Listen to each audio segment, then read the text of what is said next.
Hello everyone, কেমন আছো তোমরা সবাই? আশা করি ভালো আছো। আমার চ্যানেলে তোমাদের সকলকে আরও একবার স্বাগত জানাই।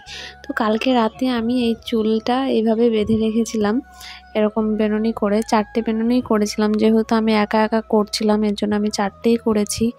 তাও 4টে করতে করতে আমার হাত ব্যথা হয়ে গেছিলো। তো দেখো, এখন পরের দিন সকালবেলা আমি এখন স্নান টান করে এখন চুলটা খুলছি। দেখো, 4টে বেনুনি করেছিলাম, তার বেশি আমি করতে পারিনি। তো চুলটা খোলা হয়ে গেছে, প্রায় আর 2টো আছে, আর 2টো খোলা হয়ে গেছে। তো দেখা যাক কেমন হয়েছে। 1 2 3।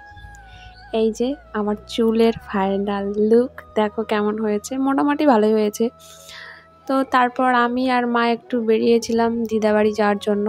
এই যে এখন আমরা দিদাবাড়ি যাচ্ছি। আর এই যে দেখো, গাড়ি ভর্তি লোক যাচ্ছে।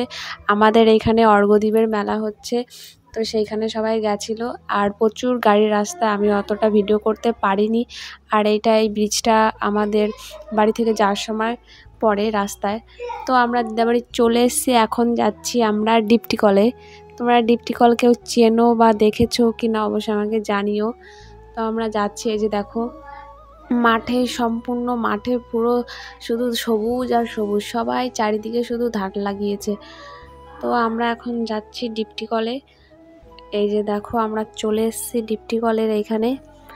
তো দিদা এখন এখানে স্নান করবে, ঠিক আছে। এই যে দেখো, এই যে এখান দিয়ে জল আসে, অনেক দূর থেকে কিন্তু জল আসে। এই জলটা কোথা থেকে আসে আমি জানি না, আর আমাদের এখানে কিন্তু এটা নেই।